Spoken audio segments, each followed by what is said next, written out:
So an abundance of life forms, yeah. Mm-hmm. So, uh, hmm, hmm. So each animal on your planet, plus humans are an exception to the rule, yes? Yeah. And you understand this because you can look at this, you can see it, you can perceive it. It gets very complex if you have multiple life forms that are unlocked. Mm-hmm.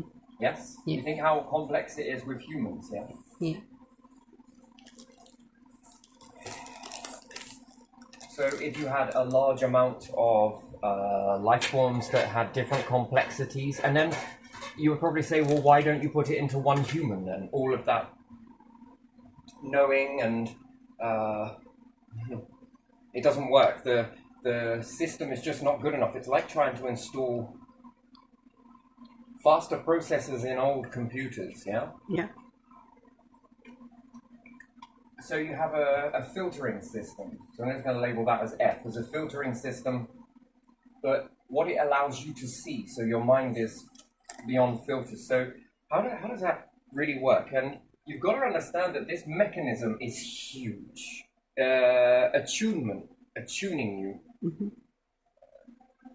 and it's more like a star than anything else with bridges on it.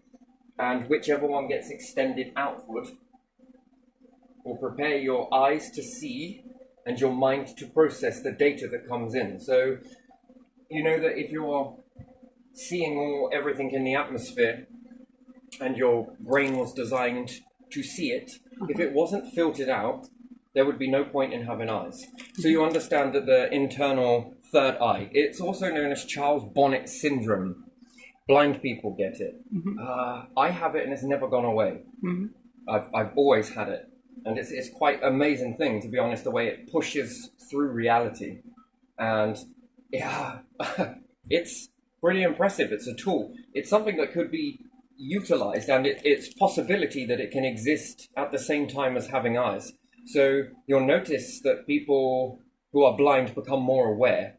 That's the difference. And for some blind people, so I've heard, and I haven't dug into this very much, I know other people have surface layered this.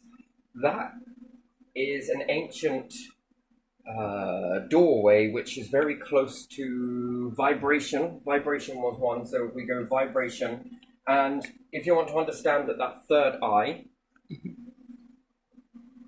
so if we just draw the eye, we'll understand that as the third eye.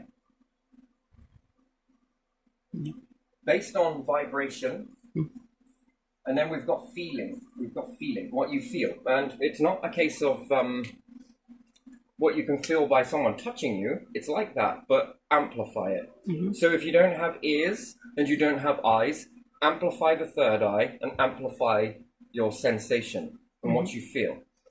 And it's extremely powerful because you, based on what you feel, and why do we have feelings for people? This is ancient, by the way, the feeling, love. We call it love because we've just labeled it as something, and that's it, it's surface layer.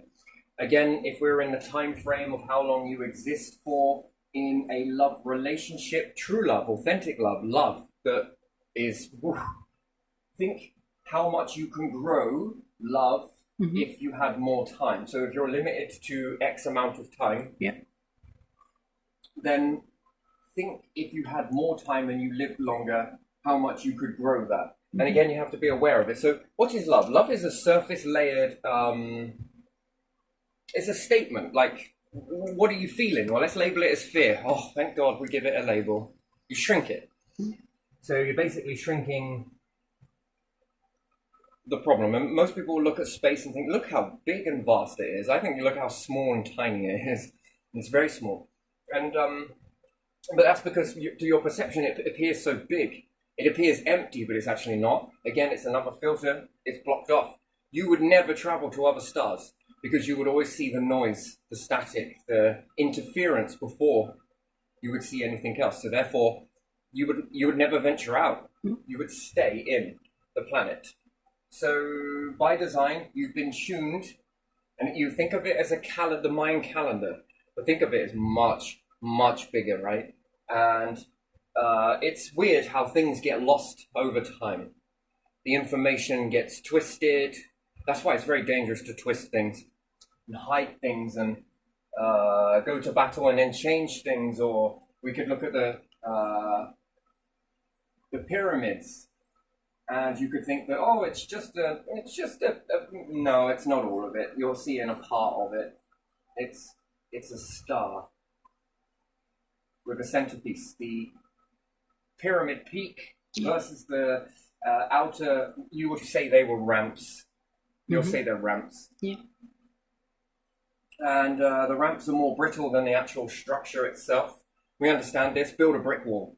Just a standard brick wall. How long is its life expectancy, a brick wall? Not very long. Now build a brick wall that sits and interlocks into itself, as opposed to a wall and a structure. Which one's going to last the longest?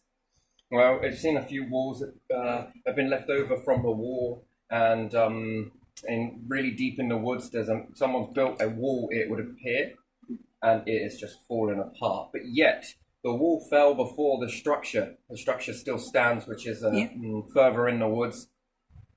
Yeah, you understand that. Anyway, these were all star people. They were very understood the stars. It's important because this is a seed that gets put in you. Now, whether it's internal, external, the divine presence walks among you. Again, it's less risky for them to come in the beginning than it is now. Do you understand that? Power doesn't need to announce itself. It doesn't need to be believed. It doesn't need to be... got to prove something. It doesn't need to prove anything because it knows, and it doesn't matter whether you do or don't. Do you get what I mean? You don't need to flex. You don't need... People say, prove it. No, the whole point of it not being proved is to leave it, is it or isn't it? It is very important to be on the fence. Because you can take this as all bullshit and continue on your way. Right? It does reveal more about you than you will ever know. Because everything is being studied. Life forms get studied. Like an Olympic. So the Force doesn't need to prove itself. That's like the lab rats saying to the scientist, prove it. Prove it. Prove that I'm in the cage. Prove that I'm in... Yeah, okay. Good luck with that.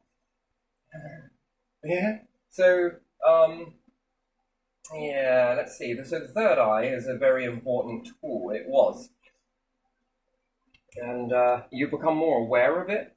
And feelings and love that your classes love is actually, if you were blindfolded in this way, it seems very weird, that back in the day, you would have to be able to find a mate. And scent. You'll notice in the animal kingdom, it's all about scent, trails, smell. So again, heighten that smell. You know, it's a weird thing for me that somewhere humanity makes me laugh a lot in certain things. So if we take aftershave and perfume, somewhere along the lines, if I was to piss in a bottle and mix it up with some nice smellies and spray it all over me, I got some pheromones in there. Come on, bitches. Right? But no, let's go with otter piss instead. Come here, otter. And then a woman's supposed to go, you know what? I love that smell. Come here, you.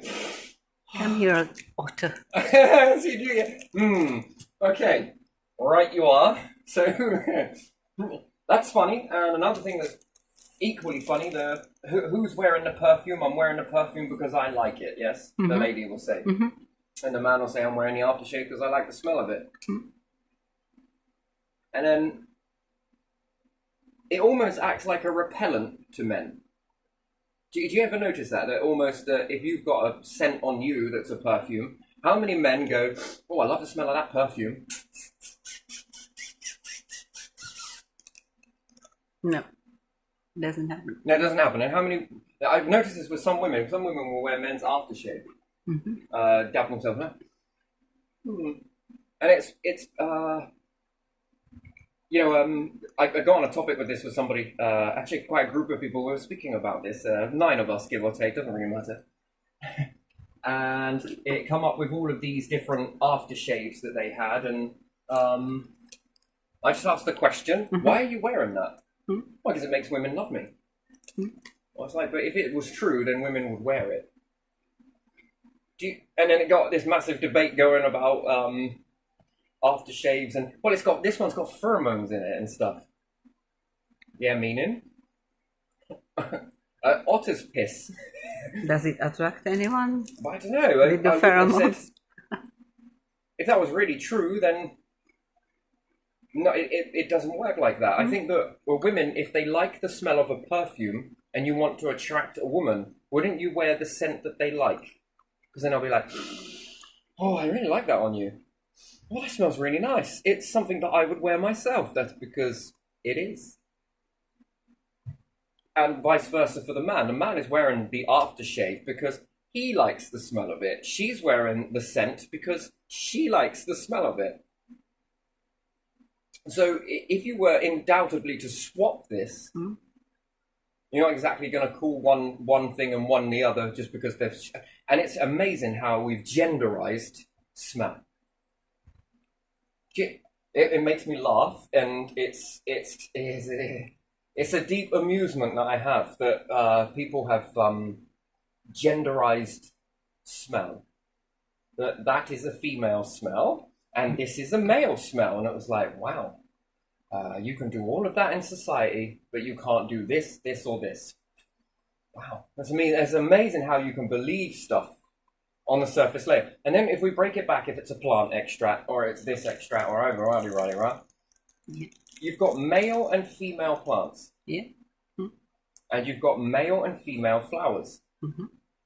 So with that logic, I would notice that all of the bumblebees that are male will go into this female plant only and avoid all the male.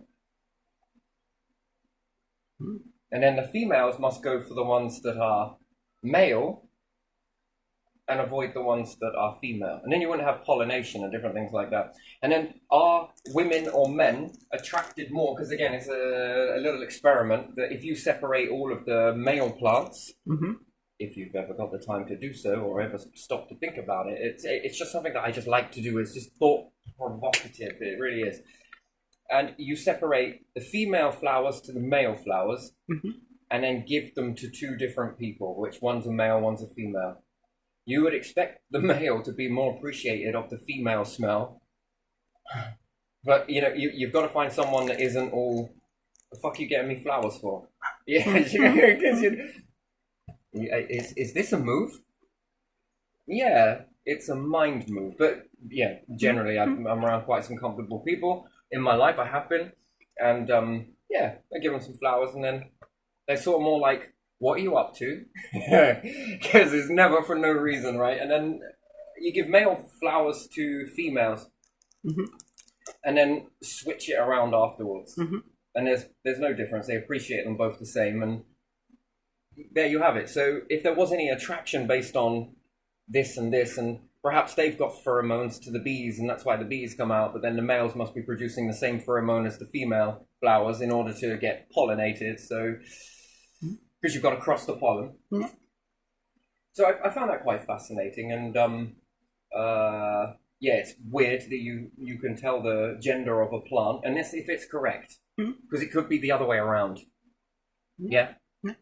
Someone has just gone up to it and said that one's female, this one's male.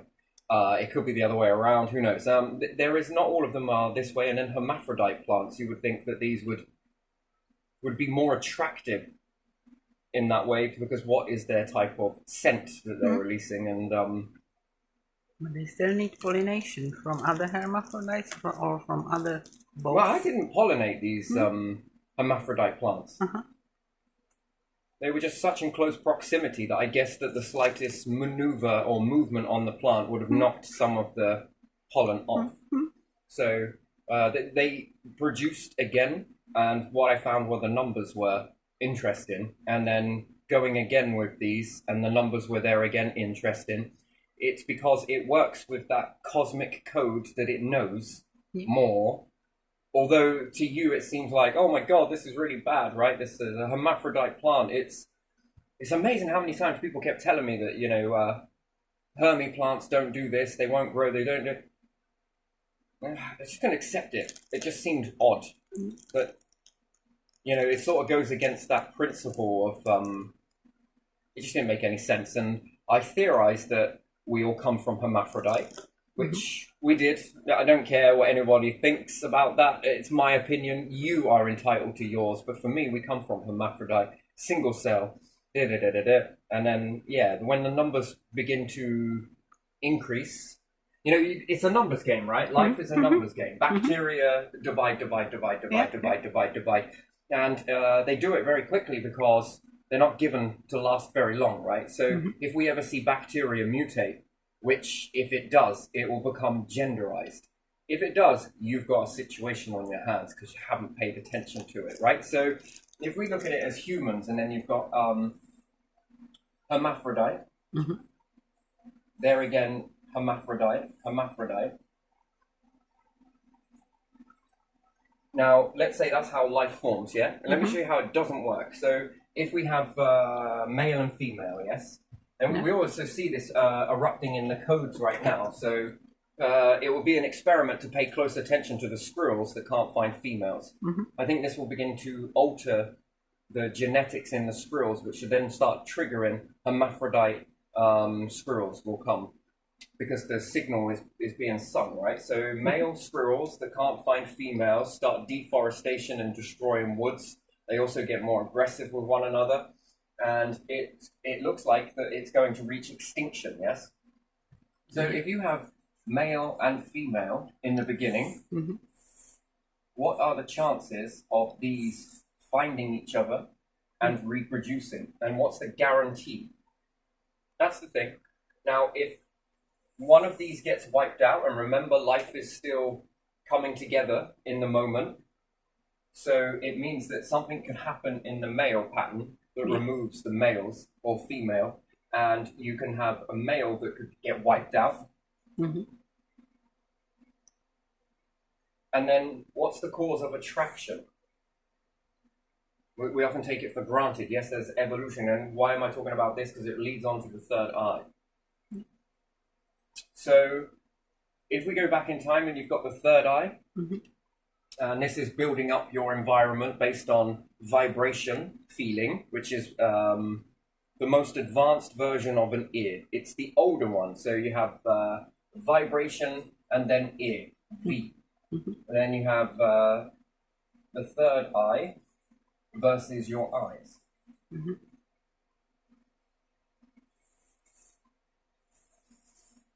So vibration first, feeling. If you are in this particular mindset, it makes more sense to have hermaphrodites. When you have eyes, visual, time has evolved, you can then see the differences between the two, right? And hermaphrodites are more likely to be able to reproduce. Now, if one, it's a numbers game, right? So we understand this. If it's a Hermy both sex and one or the other connects to another, you've guaranteed that there's going to be a response to that, which then it starts to get the numbers up. Gives it enough time. It's called the foothold. So it basically, you're able to get, that's a really weird foot, but still, you're able to get a foothold. Life can get started. And it's also a safety mechanism if things start to wind down again. Again, it's always got this in the shadows. Trees do the same, plants do the same. We'll see it in animals. You'll see it in everything. And again, it's that attunement where you've got the one force is vibration, next force is ears. One force is eyes, one force is vibration. And you have hermaphrodite, and then you have separate gender, male and female. Vibration, a very strong thing. Do you like that? Do you not like that? Which are you more preferred to do? Anyway, life actually excels much more faster, and the guarantee of it is more so if you're hermaphrodite. When you get to a certain number and something's taken a foothold, it begins to split out. So then you see an evolutional change, which you could put it back to a time when there is a massive cosmic event. Remember, radiation causes evolution. Something that penetrates through your magnetic field. This causes a change to you, which it gives you enough time that you've been around. And then you start to see what we call mutations. If you could perceive it back then and you came into the awareness field back then, you would say that that's a mutation. Mm-hmm. So we would then start to see variations of hermaphrodite. Then we'd see the production of male, and then we would see the production of female. Now, what's fascinating with this is each one is compatible with the other. Isn't that weird? Except for the male and the female. But the larger numbers were on hermaphrodite at this point. So it would reach a certain interval of hermaphrodites. And then we start to see the emergence of male and female.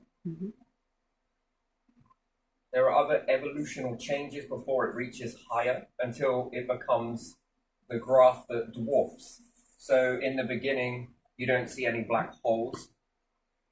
Technically not right at the beginning, there's one black hole. Then there are no black holes, and equally no stars, a gas.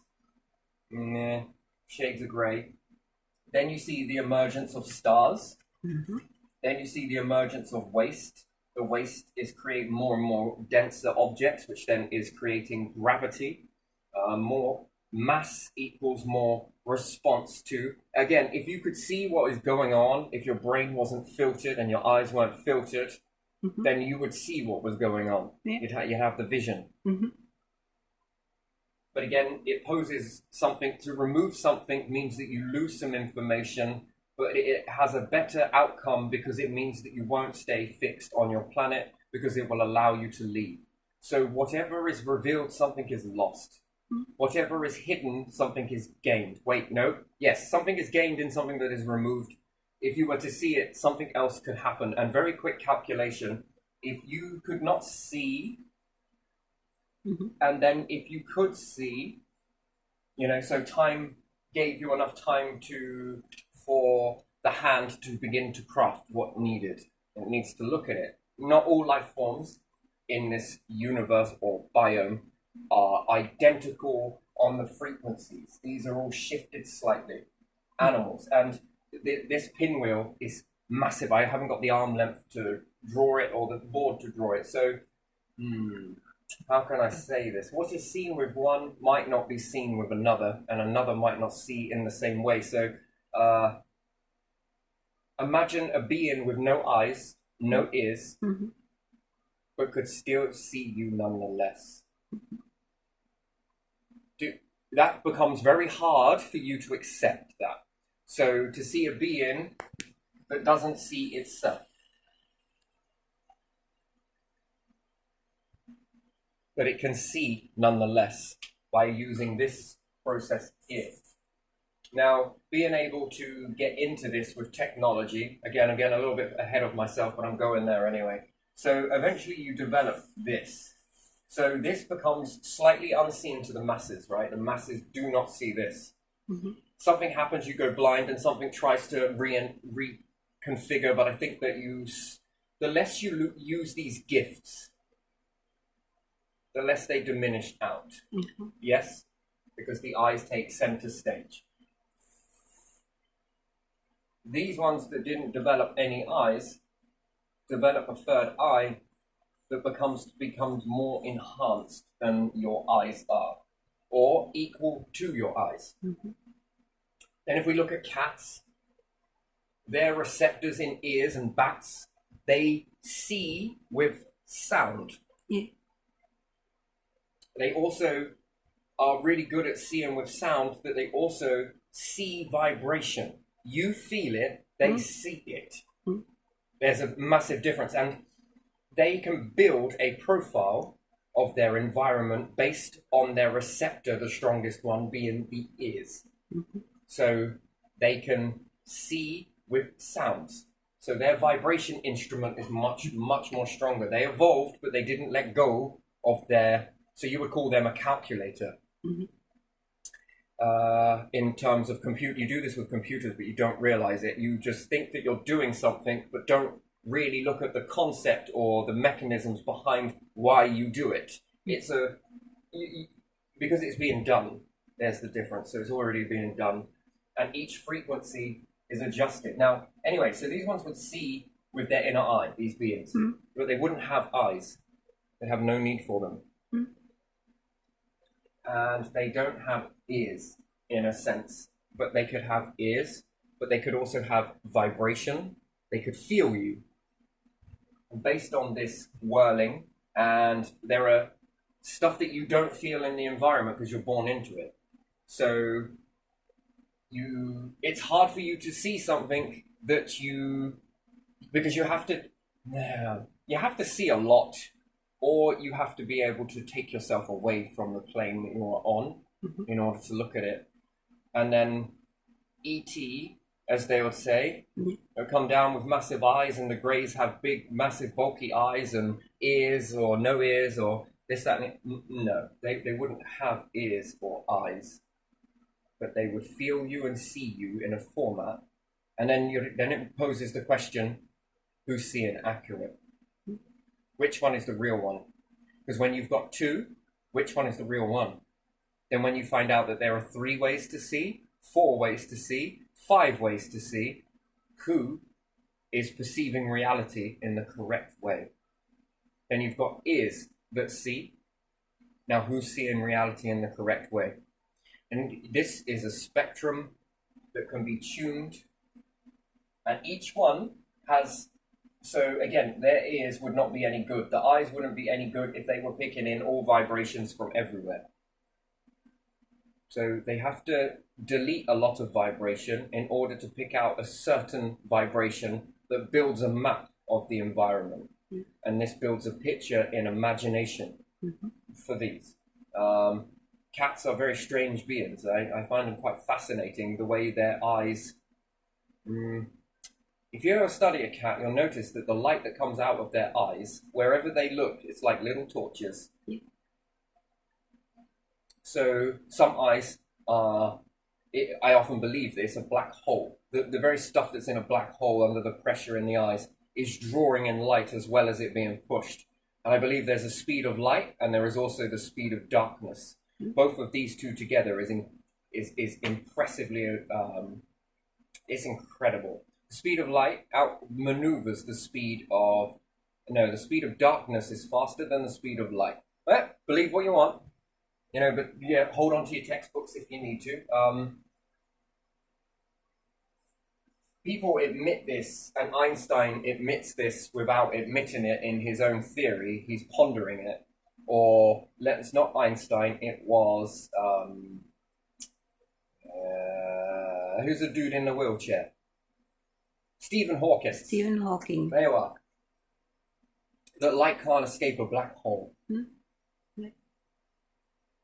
Therefore, there is a tug that is pulling that force more stronger than the light speed.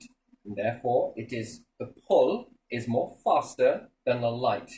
In order to pull something backwards after it's traveling at a very fast speed means that the force required to pull something that is traveling at fast speed is not done in forces.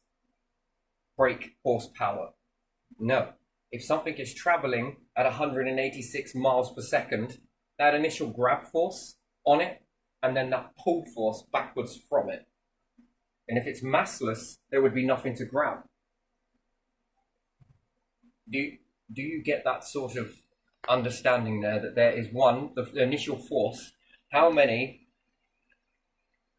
what type of a force would it take to stop something traveling at 200 miles an hour? Something faster, stronger, I don't know. Well, it's interesting. What happens if you have a car traveling at 200 miles an hour and it hits another car moving toward it at 50 miles an hour? Do they both stop dead? Or does the one traveling at 50 miles an hour speed up and the one that travels at 200 slows down? And they both knock the force together, but even still, not enough to stop it. What does it take to stop it? That's the problem with traveling at light speed, when you travel at the speed of light. If a dark object grabs you, everything inside you, your craft, is dead. No amount of pressure suit can do that. The problem is not getting to the speed of light, the problem is slowing down. That force, just that feather press on a brake, is more than enough to send you hurtling through. It's a very interesting thing. See, that's why it's usually safer to travel with darkness than it is with light. It's an interesting thing, but there you are. So, yes, your eyes may get light that bounces, but it's also, light bounces, it scatters in an atmosphere. It needs something to home it in. Something needs to pull it. Vibration goes all over the place, but you need to absorb it. Once you've absorbed it, you've removed it from the environment because you've become an absorption. So your eyes are absorbing light. Plants are fascinating. If you don't block off a window and put them in the room, have you noticed how darker it gets in the room? It's almost like there's a limit to how much light is in the room, and it almost seems like the plants are pulling the light into it. The light favors the plant. That's a very interesting thing. You've seen it? I've shown you this. And then when you take everything out, it gets brighter. So you can make it on a very sunny day seem very dingy and dark, but it's not. It's just the fact that the plants are pulling it in. And then you could say it's about reflecting and not this, that, and the other. Wet the leaves. The light shimmers off the leaves, but even then, it's a different type of shimmer to anything else. But if you're born in it, do you see it? Anyway, so if you're ever going to meet aliens, they won't have eyes. That would be very unlikely that they would be drawn with eyes. You would probably put eyes on them, because if they were blank vessels, you would probably stick some googly eyes on them. Yeah, probably.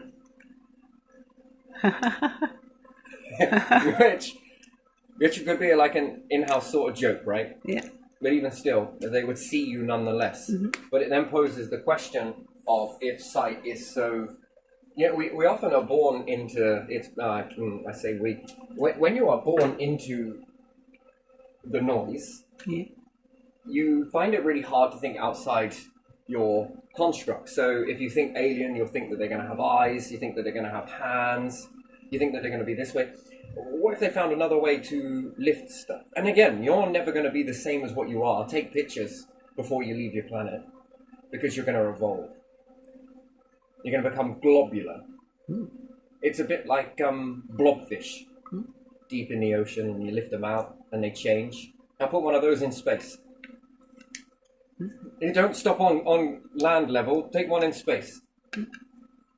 That will interest you. Now, which one is the correct form? It in the ocean, it at land level, or sea level, I don't know what they call that, sea level, and one at space level. Which one is the correct form of you? And then, is your true essence because you're around a planet with a magnetic field and a protective layer? You don't need the protective layer of the planet if you evolve. And you can evolve. Evolving means that you have to subject yourself to... It's like the mountain process, yeah? And deep sea divers or people that are born under the ocean and their generations start under the ocean, they don't get used to it. So used to it, in fact, that when they get up at sea level, it's exactly like the blobfish at deep level. Yeah, and if you integrate it slowly, that's another thing. Why do you think people slowly erode you? This is one of the biggest natures on the planet. You know, if someone's going to attack you, there are two types of bastards in the world, right? One is the full-blown, obvious bastard, but attack is often perceived. People have to get into a stance to attack you. And therefore, it gives you a lot of visual cue as to, or a lot of cue that someone is coming in for attack, which means that you can have defense. How do you get into someone without them throwing up a defense? Well, it usually works if you don't understand this concept from such a young age. People slowly do it. Slowly. And there's another way where they make fixtures around you, and then they want to get inside your own psyche to make you believe that it's all about you, followed in with, well, this trail of destruction keeps following you around, doesn't it? Again, to make it a you problem, which then tries to get into your psyche, which then makes you think that you ought to change something about you. And then that's not about change, that's about manipulation. Because the people have orchestrated the environment around you, then they've made it think, they're trying to make you think that it's a you problem. And then when you start acting in a way that they want you to, which is a good boy or a good girl, they then start to remove all of these fixtures away from you. And without ever uttering a word for you to change, you begin to stay like it. And then you're like, well, it must have been because I was that person. That is an attack. That is one of the worst attacks that you can ever do to someone, because you are manipulating the inner minds and making them believe that they're out of reality. And if they don't know how reality works, life forms are always under tests, all of them, every single one of them, and it's beautiful. And another way to attack someone is to slowly do it. So let me give you an example. I know lots of people like this, by the way. I know loads of them. And you know what is absolutely amazing? Play dumb. Let them. Well, it's not exactly play dumb. They're fucking obvious as shit. So you got two types of individuals, right? And this could be me projecting, couldn't it? Oh dear. Yeah, sure. Be around me in order to judge me. You got someone that will see your wallet and could take the whole wallet. Well, that raises alarms, that creates suspicion, that makes you then question the people that are around you. Or they could just start nipping the change off of it. Bit by bit by bit by bit by bit by bit by bit by bit. You'll understand that people that operate this way, often they work in two ways, right? So there's two ways they operate. So one, watch how they are to you in one way. So one, let's take it like a tax. Small amount of tax here, small amount of tax there, small amount of tax here. Now reverse it. Could they give you small amounts of attack? Small amounts of attack. In the same way that they take something that builds up over time, you will understand with that behavior that if you do it in reverse and attack someone and do it slowly, slowly, slowly, slowly, slowly, slowly, it then builds up. It gains momentum. Another one is keep adding rocks to them. Keep adding layers. Buckaroo. How much can you take before you break? Well, you know, if you go and chuck all the stuff on the bucking buck, it bucks straight away if you go to try to put it on. But if you put it on very carefully and slowly, without it even registering that you just placed a weight on it, or a chain, voila, it doesn't buck. Sometimes you can fill the whole buckaroo up with multiple objects, and guess what it doesn't do? It doesn't buck. And then you're like, well, that wasn't very fun. Hey! Oh, what a shit game. So you understand that works in both ways. I'm not saying that they do anything like that. I'm just saying that, you know, this is just people that build things like this will often, that's how you need to look at it. And it's the easy way to look at it is by utilizing the tax understanding. Because it's slow. Starts off with a small amount, going to make big benefits. Then it gets bigger. And then the benefits get smaller. And then it gets bigger. And then these things get smaller. And then before you know it, you've given away everything. You've sold everything. Or perhaps you gave it to yourself. Or your family. And yeah, that's how it works. And then you're left still paying this because you've been slowly eroded over time. That's what you do. But if I went up to people out in the streets and said, right, everyone, I'm going to start taking some cash off of you. You'll all give me £1. What the fuck am I going to give you that for? Because I said so. Because it's what you do. Come on. Cough up your fucking coppers. Well, has it got your name? Never mind. Touché, friend. Hey, if the money's got your name on it, well, it's got my face on it. Here's a shilling. Guys, you understand that. Anyway, so slowly eroding. Yeah, there are lots of people that more opt to go this way because it appears covert, not seen, shadowy, and apparently it yields the most best results. That is very interesting. Anyway, you got to be able to see an awful lot. So you got to be able to take yourself away from a construct, and you got to be able to look at it for what it is. Most people are not very good at doing that. Anyway, there was a reason why I was saying that, and then I got Lost in thought because I like it. I like this sort of topic. Anyway, so slowly eroding is one way. And then it gives you a chance of guaranteed outcome. Yeah. Sometimes. Mm-hmm. Most of the time. Mm-hmm. But if people become aware, shifts. It becomes very harder to do those types of things. Now, anyway, so yes. So what about vibrational creatures then? So let's go with that. I was getting on a trail. It will come back to me, I'm pretty sure. So, yes, the one versus the other. One versus the other. The good versus the bad, I would say. And again, these are all choices, and everything is being calculated onto how things operate and whether it works or whether it doesn't work. Mm-hmm. Yes, on these sort of things. I lost my train of thought in that. So life forms that come that are intelligent here on Earth, you're going to have eyes and ears, and that's what you're going to have. On others, they're not going to have this. They're going to see nonetheless, and they're going to have some capabilities that are slightly similar to yours. Mm-hmm. Therefore, they don't see the noise. Then it is a case of how do these life forms operate versus these life forms. Mm-hmm. Then, if you're able to see an external world, they're able to see an internal world. And this is a beautiful bit. And they develop technologies, you develop technologies. Can you teach each other how to unlock these gifts? Well, they're already in you, but you adapted one way, something else adapted another way, blah, blah, blah, blah. Slow erosion, that's what I was talking about, the slow erosion. So, and then if you were on your planet, and you were one format of yourself peering that humanity is like this, you become aware of it at that time. What happens if you were space dwellers already, and then you became aware of your existence, but never lived on a planet? I mean, that would be interesting. So this hand that works with you for your utmost benefit, it does so in a very slow manner. Slips it in, slips it in, slips it in. So it evolves you slowly. And it gives it time to work out where we're going. What is working? What is going to be calculated to achieve?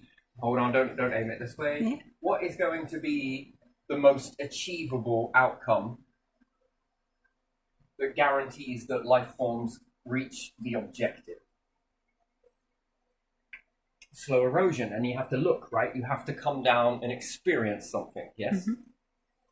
And if you were to live a life for a human format and be aware of it,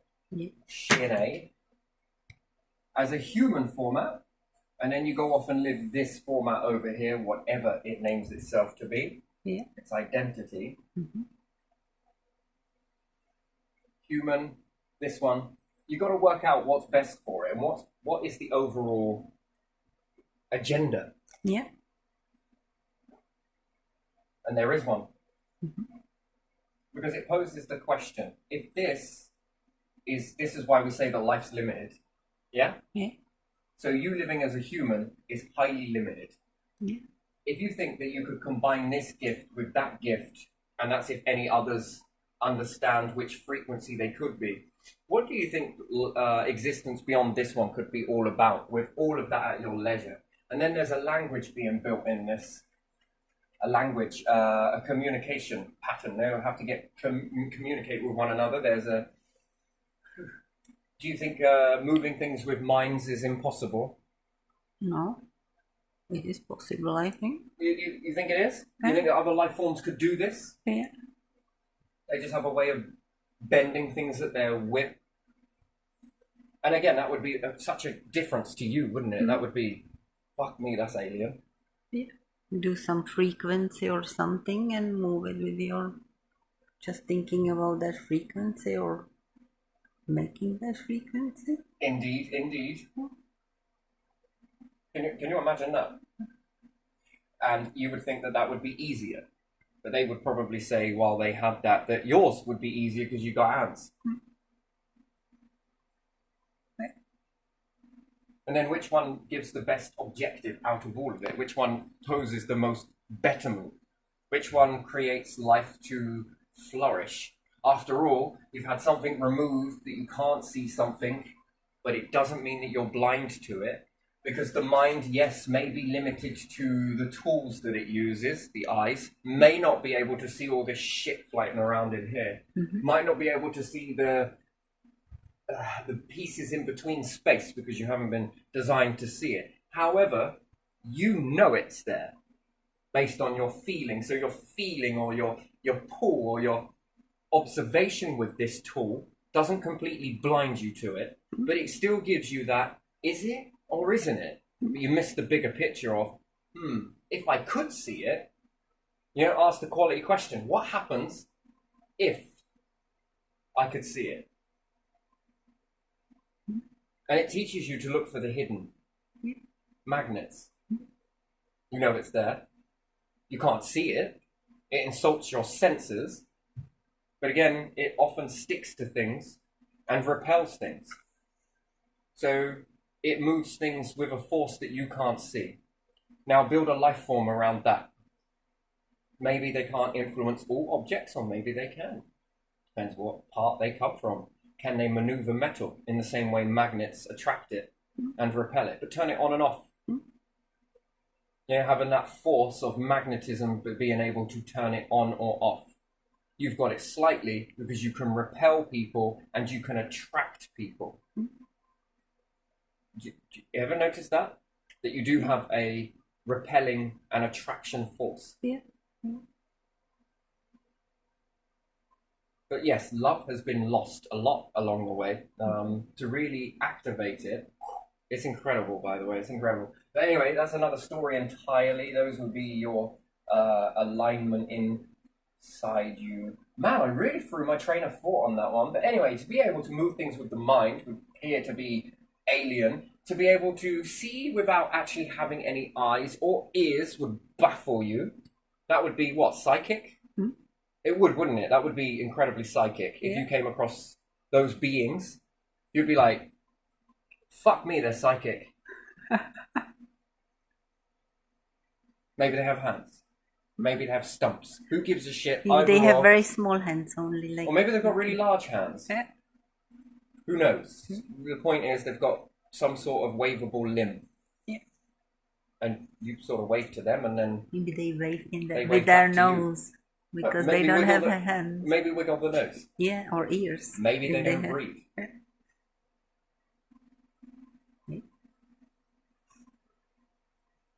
Do they even have lungs at all? Do they have hair? Do they have a need for hair? Now you get it. The possibilities are fucking endless. Yeah.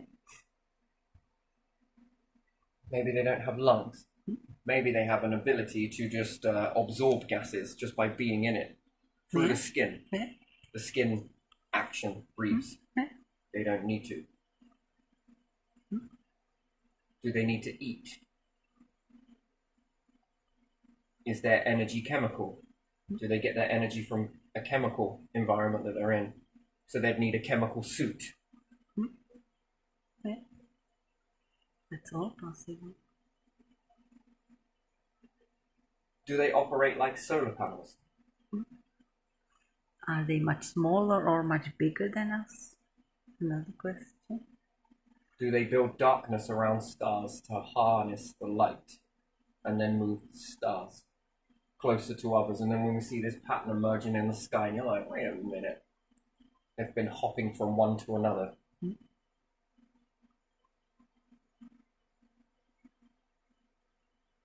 And then how far can they sense?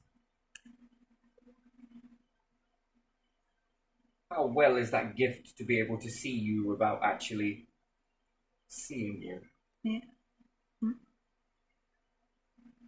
then we often are looking for ourselves out in the universe, and hence why the planet is so diverse with life forms.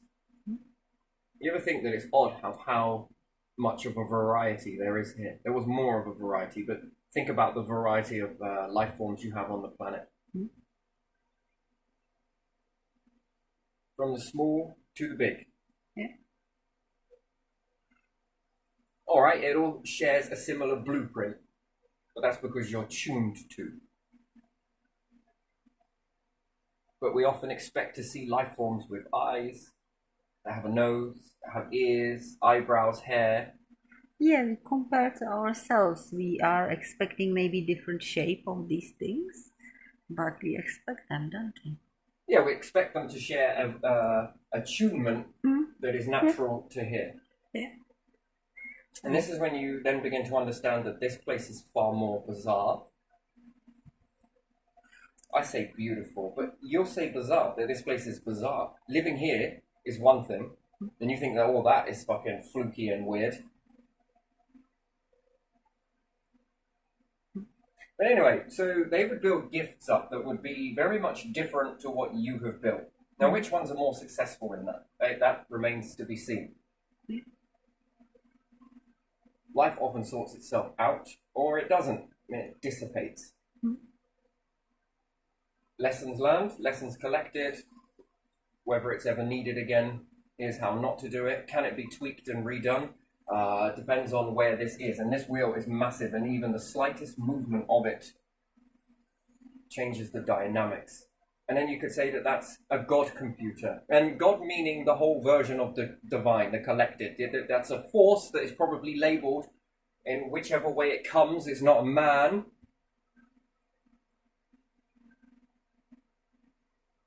And then if that is attunement to all of the different variations, then you start to learn how fucking diverse and how many gifts you could get if you make it through the...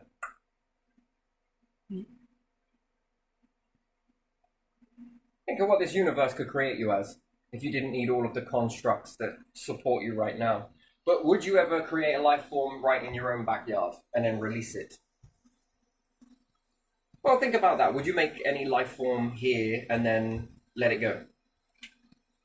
Here? Yeah, genetically play around with something and create something that you have no known knowledge as to how that is going to respond. I wouldn't. I don't know how others. I wouldn't. No, I wouldn't do that. Somewhere else. Yeah. I would not recommend that. Yeah. Only stupid life forms would do that. Yeah, somewhere else. Not in the same area. But by and large, if you create something that then ends up wiping you out and everything else out and then wipes itself out, well, does that life form maneuver? Does it work? Does it outlast you? No, it doesn't. No. But it could. And there's a possibility that it could destroy everything because it ripples and ripples through the balance. So you might create something and release it out, and oh boy, once it's out, it's out. Oh, man. Because it could be too advanced and too not enough to be advanced and die off. That's something, yes. But it could be too advanced that it becomes a big problem. Yeah. You know, it's like letting a life form go within your sphere. Wouldn't it be much more safer for you to do this on another planet that supported them? Yeah. So if you happened across a planet, you're like, well, we've made all of these weird and wonderful things. Yeah. Should we pop them on here? And check them later. No, you wouldn't check them later because your technology would have grown by then. You would have been able to create an environment where these things get hidden in. And because you don't teach them about those things, they might take it as fixture. Uh-huh. Do you see what I mean? Yeah. Again, it would be hard for you to believe that clouds or even the atoms are little monitoring devices that are in with the atoms. You would never know because you've never created it. Let's say if you were to know, then you would find... Wait, hold on a second. That give off a signal that they may never build in the same way. They'll go off in a different direction, and therefore when they go off in a different direction and they're born in the soup, they know nothing outside the soup because they are only taught to look what's in a mirror, and mirror means mirroring into space, mirroring onto other planets, mirroring into other life forms. Because of that sense of superiority, it must blend everything that you are into something else. And yeah, that would be like one star, you go up to a star and be like, yo, no, there's just nothing but me in this universe. I'm all the same. What do you mean by I'm all the same? Well, those stars over there, they look a little blue. Yeah, that's just you, man. Like, is it? Ah, didn't notice that. We're all the same. I must be blue too. But stars don't understand what they are. If you held a mirror up to it, I wonder what it would... I've been meaning to spit that comment out of my teeth for a while. Right? Yeah, it's just never going to do it. So, again, being aware of the mirror is one thing that shows a bit more advanced living. The star is still living, black hole is still living, but it's again, it's dialed. It's dialed to do something, goes this way, and it's designed not to see things. But what it doesn't see means that it doesn't mean that it can't see. Do you understand that it's seeing something else that you may not perceive? And then when we start throwing up this spectrum, who is seeing correctly? Who's hearing correctly? Who perceives reality correctly? Well, none. No one. The force that knows you, that sees correctly. And then there's languages. You've all been pre-programmed. These ones have been pre-programmed. Again, pre-programmed with the calendar, which is not really, and that's a really massive wheel, and all of these different things lock in together. And where's the end of it? Well, it just keeps getting bigger and bigger and bigger, and the slightest move shifts the whole way things are going to rise up on that. And then there's a case of predictability, being able to predict it, how it's going to work. Not just the high, the low, the love, the this, the evolving. I mean, to even be able to cram that into a computer. Can you imagine that? Trying to program this in a computer, it would be like trying to pack a suitcase. You take the most standard suitcase and try and pack your house into it. It's probably beyond that. It's like trying to pack the planet into a suitcase. No, it's like trying to pack the universe into a suitcase. This big. A makeup box. No, a ring box. Maybe. Powder box with the mirror. Maybe a powder box. Maybe how can we get smaller? Any box. And you see how boxes just don't work in that sort of framework. That it's individually knowing how things are going to respond. It's knowing about your own planet is one thing, but knowing about the universe, how that's going to evolve, where does the end happen, then knowing the beginning, well, that is interesting. And then when you piece all of this together and you have it all, have you really got it all? Because in your own life expectancy from one to the other, before the universe gives you enough artificial time, which you would say is construct, time from point A to point B, there is only so much that a life form can learn, or a species can learn within that time frame. And then, if it all fizzles out towards the end, yes? Isn't there only so much you can learn in that time frame? Yeah. But if I was watching you and being a force, you've just told me an awful lot of data about that. That's what you managed to do in that amount of time. Now, I can take that and put it into a simulation, yes? And then I can run it forwards. I can give it more time. So I can give it times 2 the length of the universe, times 3, times 4, times 5, with all of that data that you did in one blip, whether it was small, big, large. So it doesn't matter whether you succeed or don't. That can all be put in and ran away with. And then if your time, then what is the time speed? Your speed of concept of time, right? Is it slower or is it faster? Then who? Then what?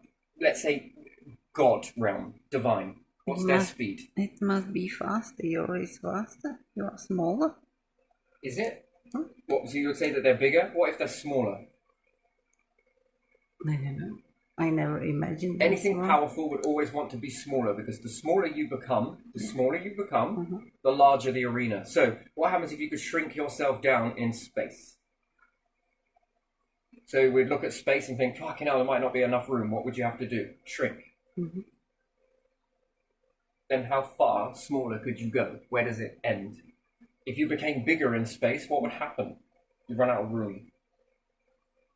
Could you imagine that? If humanity found a way to shrink themselves all down, it would be a wonderful thing to think about. If you could take Australia, all of the continents, everywhere, and then people and the animals and the trees and nature, and shrink it all the way down to the arse of Norfolk. That's everything, all the life. How much more resources would you have? how much more room to expand again would you have? And did you know being smaller means that you're more protected? Well, meteorite. So if you could shrink down, so a force that is collecting and gaining, how much more smaller could it be?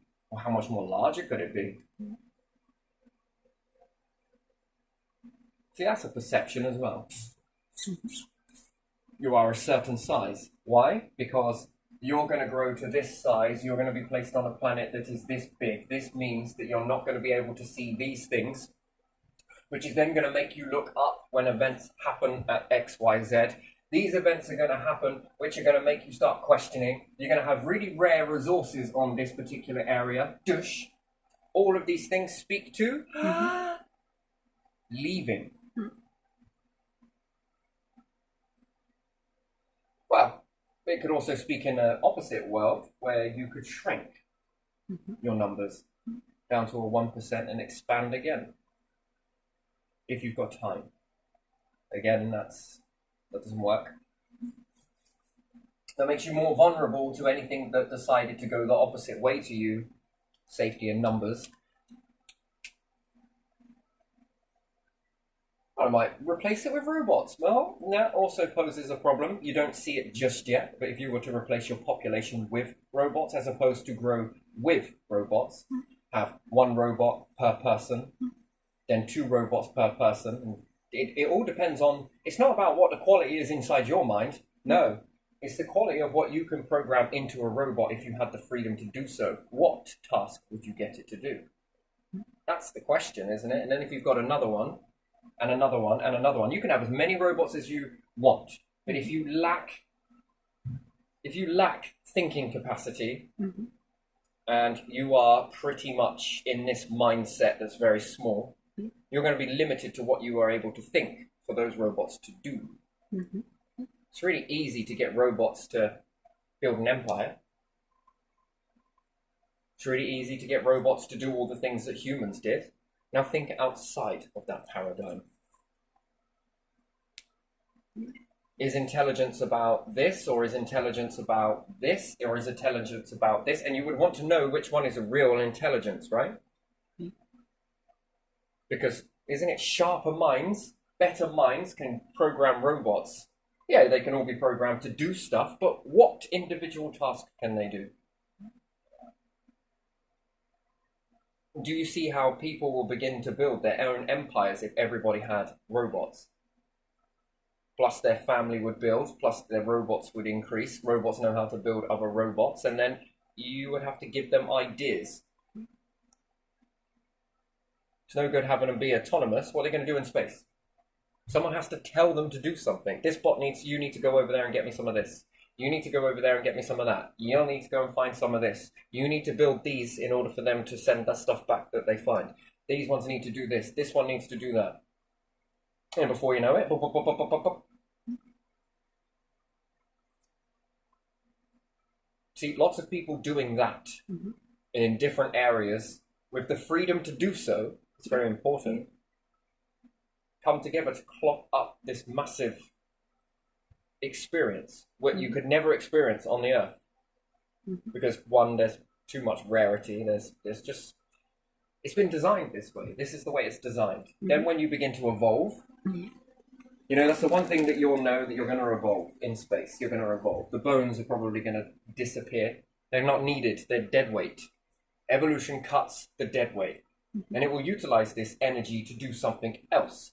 You could be just brains, just heads, cramming in the rest of the organs. You're going to change. And some will fight it, and some will go with it naturally.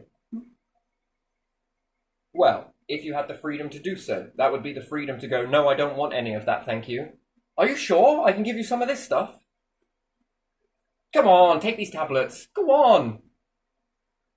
You rattling yet? Come on, take some more. We're going to stop this evolution. We know best. There's the ones that just embrace it and go with it. What's to worry about? Why? We've built fingers. What do you mean? Well, the robots. We built them like we used to be. Mirror image. Carbon copy. It's interesting, isn't it? Yeah. There's a very different way to be. And again, if you believe that once you've morphed and changed and evolved in space and you're traveling off to another star system, oh no, we've come across a planet.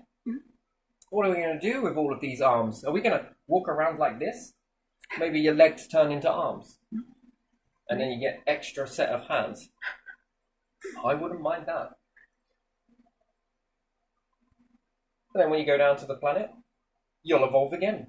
How do you not know that the evolving in that won't be more beneficial than what naturally occurred on this one? And like I was saying, like if you go to under the ocean, family by generation, you go up on a mountain and you're living there 24/7. The ones that lived up on these very high peaks and managed to absolutely cleverly figure out a way to make crops grow in these altitudes, they were more closer to space than anything. Yes, yeah. And if they carried on this, so, you know, the mountain, perhaps, would only get you to a certain peak, to a certain height. Yeah, it does, doesn't it? But it would only have been a matter of time if they were left and not broken down by war. They would have figured, what happens if we make the mountain taller? What happens if we build a staircase to heaven? Right, bit by bit, yeah, bit by bit, raise it up, and then live there, push the boundary. What are they evolving with them as they do so? The food, nature. Nature comes with you, right? Any pets that they may have had, which they probably would have done, they wouldn't have been called pets, they'd have been food. Food kept alive and sustained that way is much more healthier, is much more better for you than any other way, right? Yeah, than in a fridge. And in a fridge, yeah. And then if they decided to raise the mountain each time, how much more closer? Because their pressure suits are going to be a lot less compared to yours. After all, you're trying to mimic the environment. So if everyone needs space suits, I think NASA can vouch these are very expensive. If there were enough people around that lived in very high altitudes, which they're not, these places have all been shut down. You ever wondered why these have been turned into parks? It's too dangerous. It's just too fucking Not really. It's not really dangerous, is it? You could build some houses on there. Wouldn't be a problem. Yeah, but how would we get it up there? Have you ever heard of fucking helium? And make it run on a pingling. You tighten on a nice big cable, but we don't have enough cable. We'll make the fucking cable then. It's simple as that. And put an eye loop on a helium balloon and off it goes. Dragging up the payload with it. Some can tug it, or you put a counterweight at the other side. Yeah. One you throw down, well, up comes the payload. It's called fucking elevation, isn't it? And bit by bit, you begin to build houses, you begin to do this, you begin to have that. When you begin to do that, you're living there. There, if they were there still to this day, and we had NASA would experiment, or anyone else, Elon Musk, Russian Space Agency, EU, European Space Agency, Chinese Space Agency, I don't know what they're all called. And these individuals were to make spacesuits for people who were under the ocean, the people at ground level, and the people who lived on mountains. Which ones do you think NASA will be like, you know what? It's actually fucking easier to build theirs. Why? Because they require less pressure. Yeah. And then we'll compare that, right? Mars. Mars has been triggered for a purpose. So if you were living on a mountain at lacking pressure, at lacking this, could you walk across Mars without needing a suit? Because you've evolved. How have you evolved? Bit by bit, family by family, just by living. Just by fucking living on a mountain. Yeah. You will then have evolved nature, the food. The animals that you took with you, you've evolved. They're evolving with you. It's not just you. Any critters and everything else, whatever it may be, finding ways to extract water might be a bit challenging, but I'm pretty sure it can be done and overcome. You've got a system that really works well. These would be your first Martians. Yeah. Inside space modules, you need a lot less pressure. In that lacking pressured environment, things just work easier, as opposed to over-pressurizing.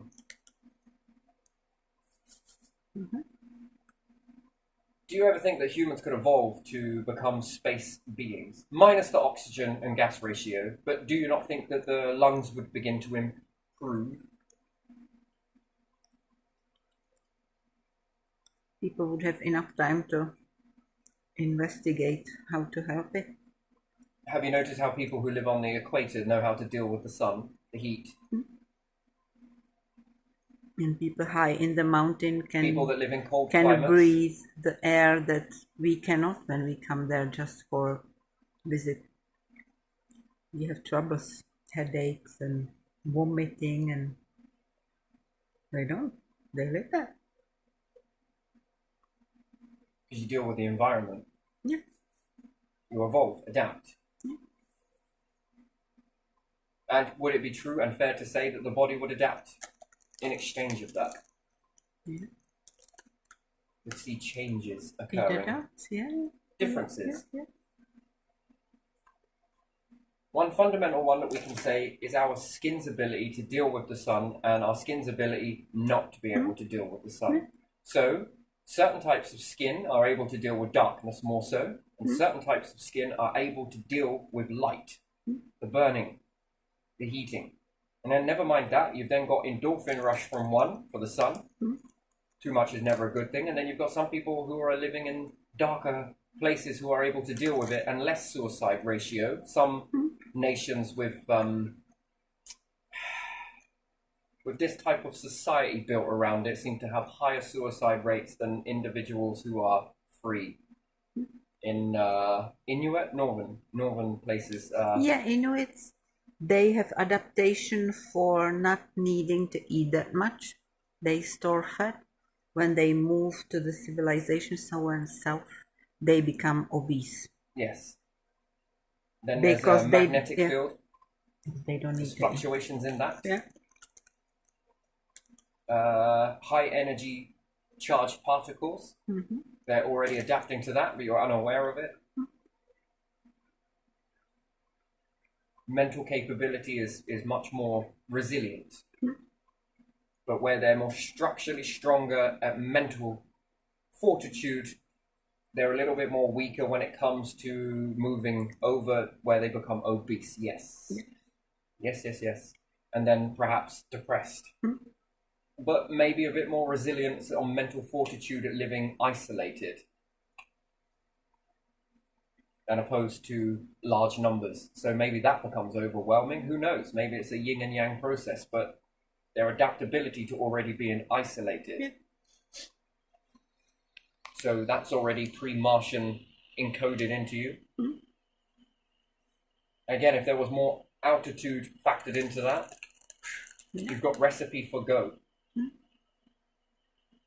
And then it's about adopting the way they are living, which then gives you data as to what do they do in order that helps them with that. Yes, evolution. Yes, studying the way they live. What do they have that you don't? And what do you have that they don't?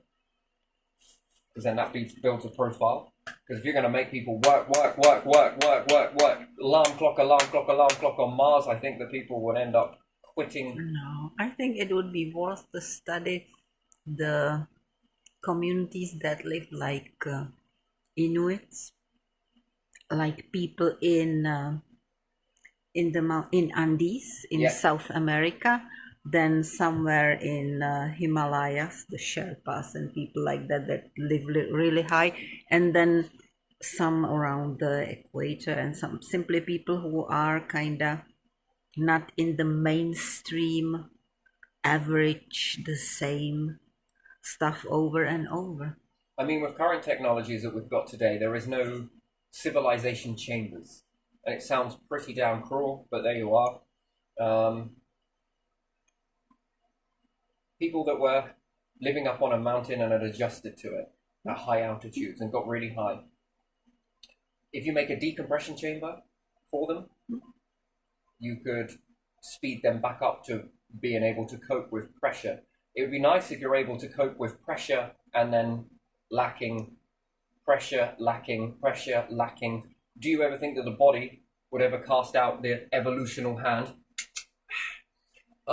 I'm able to make you deal with this like you are a fucking star in this. Come on, yep. More to work with, more data, more this, more coming in.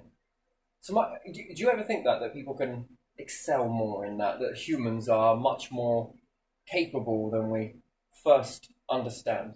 Yeah, humans are much more capable than this current civilization, sort of the average stream of it, is willing to admit. Because you are meant for this, you are meant for this, you are meant for this, that, and no one knows anything else. That's it. So favoring a certain way of living does not fit for a God pattern.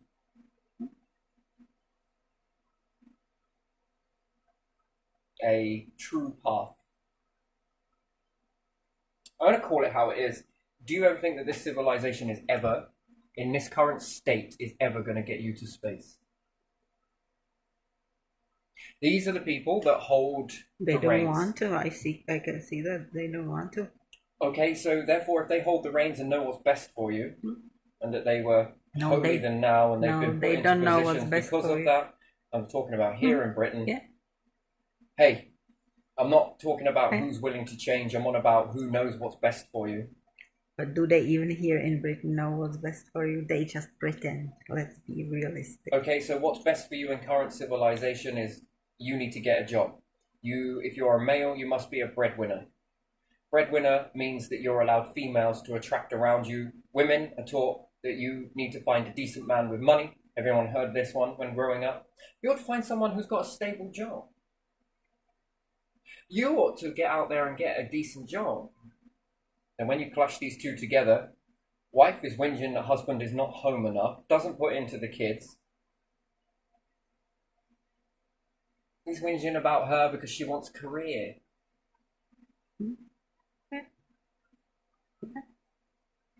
That doesn't work.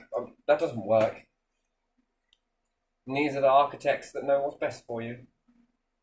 And just by doing a simple analogy and a test, and a stress test on it, it ain't for your interest. It ain't for the survival of the species. Whilst they walk around with science, and I'm not having a go at scientists, because I think scientists are restricted just like anybody else. That if you go to speak truth, or go to... And it's a shame that we're still under the times of Galileo. Yes, yeah. Shadow banning, hiding. We're still under that religious order, although they claimed to have destroyed the religious order. Yeah, they renamed it in order to keep some of this stuff. And okay, I'm gonna then understand it again because I know that it sounds a bit bad. I'm not on about whether people can change, adapt, or evolve. That is something that remains to be seen. And then the religious orders, was it about doing God's work? Who created the Bible? Is it an accurate Bible of what you found, or is it interpretations that's been dressed up to make people powerful? They picked something and used part of Jewish Bible, obviously Jewish book, so no one wrote it like for... Because when it stares at you, and when we look at it, and we look at past civilizations, the star, the Egyptian star, the Mayans, and they understood an awful lot of stuff. They understood some things that were way before their time. You know, if you want to think about how they build these structures, think back to China building that hospital. That get up and go, that is interesting. That is like building these structures. If it was the ancient Egyptians who truly did build those. They built some. They probably didn't build them all. They built some of the temples. Probably. Never modified? Who knows? When we live in a world that we've come from where people are taking from people that are taking from people, and then when they take from it, they rewrite the narrative to suit them that they were the architects of it, and they weren't. Yeah. Technically, thieves. Or in order to give themselves a position. Or they will destroy it, so there's nothing like that. I think the obvious word is themselves. Yeah. While claiming they're doing it for you. What part of this is being done for any human on this planet? what part of the religion has calculated with factual, using the gift that God had given you and has given you to use your discernment, to look, observe, and use your tools and your gifts wisely to come up with a actual baseline of what a God would expect from you by asking yourself very, very important questions. And any civilization, you know, there was a knockdown of the churches here as well, so it's perhaps some things have been lost, and maybe they are under control as well to keep something this way. Who knows? History gets rewritten by the victors at the end of the day. Always. But you can never ever sit there and look at that and go, if God wanted me to stay here, and I say he, use your term, if the divine wanted us to stay here, why have they limited everything? If they didn't want us to push the envelope, why do they allow us to evolve, to adapt to some of the most hostile and extreme environments ever? Give the divine something to work with in you. And variety. A variety, yes, variety is very important. Yes. We evolved to different variety of where we live. When you look at it, the story will come out eventually that everything was hermaphrodite in the beginning. Most life forms formulate as hermaphrodite. Why? Because it allows the most successful adaptation for you to take hold. It doesn't work if it's male and female, because the chances are one or the others, even though it's experimental, do you see how it might not work? So you need to guarantee numbers. Then when numbers stabilize and it reaches a certain amount, it triggers this knowing, almost like watching. Then it starts the variations of male and female. Then it can work again. There's no point starting something if it's going to fail and throwing in as much as you possibly can into it. Then what can it do with all of that? Wisdom, power, knowledge. What would it do with it? And then so far it's all fractured, divided, crossed, moved, made this, like that, like this. Can you imagine that? A divine unity separate. Well, this is my part. I'm the best God.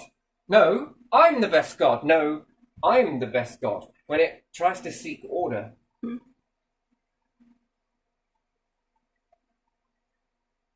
Well, then you must be the devil. Well, let's fucking divide it into two then. Do not.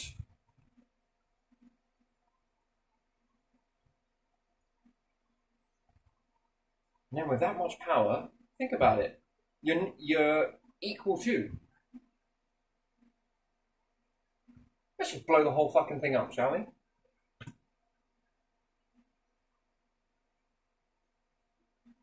No unity in that. Then we'll be too busy fighting over this, playing ego battle. Who's got the best, who's got the less, who wants more and who doesn't. Nothing will be shared, that's already depicted. If you were to be put up into the divine, look at what you would do. See, that's an inward question that I think is very healthy to always check yourself with. What would you do? Would you divide it? Would you separate it? Would you blow it up? Would you kill it? You'll be so lost in the argument, in the battle, in the control, in everything else that you will not notice the growing knowledge going around. It's coming out. You'll miss everything. And what type of existence is that? Then it creates unhappiness. You'll convert it in the very thing that you're looking for in other people. You must be the devil. No, you must be the devil. I'm pretty sure you're the fucking devil. You're the devil. You are. You're you. That. This. Over the. Look inwards. Oh, he does have slightly a little bit of horns on there, doesn't he? Or she. She. He. She. So this would help you understand variations, that there's a mix of hermaphrodite, male, female.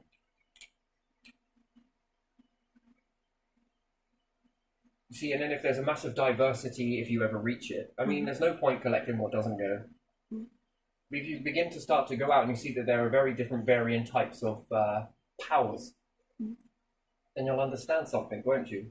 That there's a collection of very different powers. But it doesn't mean that anybody's above the rest in that. It just means that they have a different concept of one thing, of seeing it in one way. Another one sees it another way. Another one sees it another way. And another one sees it another way. And then it's about exploring that potential, because that's what it is, potential. And then they begin to explore it. And as they begin to explore into that, unlimited bounds, unlimited, and keep going, and where does it end? Where does it go? They bring it back, a bit like bees bring back to build the hive, which you could look at it as being like this, and to keep going, and to build very crazy models to be able to predict it and know where it's heading, or if it's going to work, or if it isn't. Does it need teaching? Does it need guiding? Can we influence it? Can we do this? Can we do that? Can we remove it? Can we make it harmonious? Can you do this? It's very easy to make it all evil. That's easy. That's so easy to create destruction, and it's all over and done with within a second. That's it. Done. Finished. Over. Done. That's easy. Be easy. Piece of piss. Great big meteorite. Done. And it will take a very long time to start the creation process off again, and the creation takes a lot longer. To end it, it's over and done with within a blink of an eye. Your brains won't even register it. Some of these things can be so quick. It's not even registered. That's how fast things happen. I mean, that's incredible. You're not even aware that anything happened. 1 minute there, and you don't even realize that there's death. There's the end. That's a fucking force and a half, isn't it? That not even the brain realizes or registers it, which you might think is quite a wonderful thing in one way, but 90% of your life is good, minus constructs. And then what, you got 10% where it's not so great, 20% maybe, if we factor in death and everything else, but it helps you to understand, to miss, to think, and death helps you think. Is there a beyond? Isn't there a beyond? I feel your presence, but I don't see you. I feel you, but I don't see you. And then it gets the mind really going then, doesn't it? Is there something after? Could there be something after? I'd like to find out if there is something after. What would the after then want me to do? What type of vessel would it want me to be? Unique, authentic, realistic, natural, but in an unnatural way. It's very weird, isn't it? Isn't it like a double-edged sword, really, isn't it? Here's what I give you with a limited amount of stuff on a planet next to a star that is very limited. What can you do with those limitations? Can you go beyond them? Can you push the envelope? Yes, you can. Can you create your own version of Earth? Yes. Can you create your own watering system? Can you create your own star? Can you create your own balance in that? The answer is yes. Can you travel out and learn more things to be able to create even more stuff, to create even more balance, even more harmonious? You were limited to this much, so you can only have this much nature, this many animals, and this many humans. Can you build something that gives you twice that amount? Why, yes, we can. Well, already, you're now already showing potential of what is done for you, and you've just taken the lead with it and done it much more better. I mean, yes, it could be done much more better. These could be set into a frequency that are done much more better than what it is. More space, shrink you down, do this, bloody blah. But that's not it, though, is it? That's not it. That doesn't test anything. Your capabilities. That doesn't put your tools to the test. This way, it puts your tools to the test. You have to. Why? Because you're limited. Could you have every single resource that you wanted orbiting around your planet? Yes. There will be a dust cloud around you. But that doesn't test your capability. Are you willing to traverse to other star systems? If you died and your essence was captured, would you be willing to go to other star systems and teach? Would you go there and become like the Watchers, to sit on their asses and just be like, power, lick feet? Come on, you bow. Come on. You see, that would be the part of it, wouldn't it, really? And then...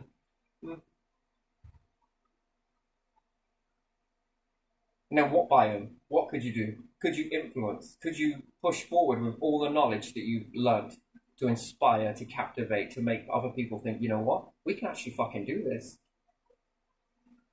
And then they ask the question, what type of a life would it create? What legacy are you leaving?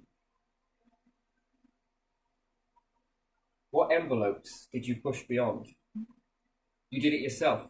Then you come back with absolute certain knowing. Then if you go elsewhere, you'll take that knowing with you, won't you?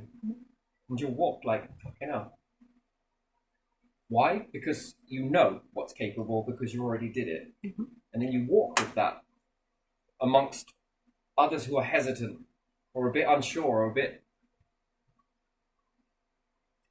And then they believe. But believe in what? You? Believing a lot or believe in themselves?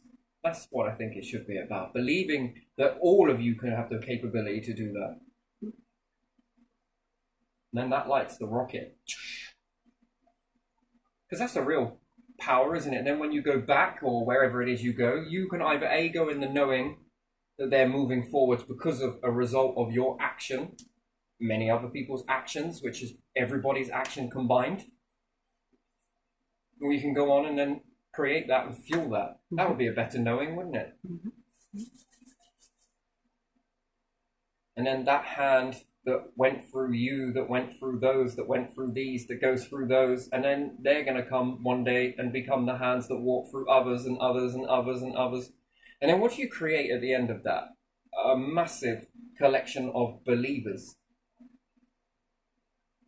No limits, despite the limits that are placed.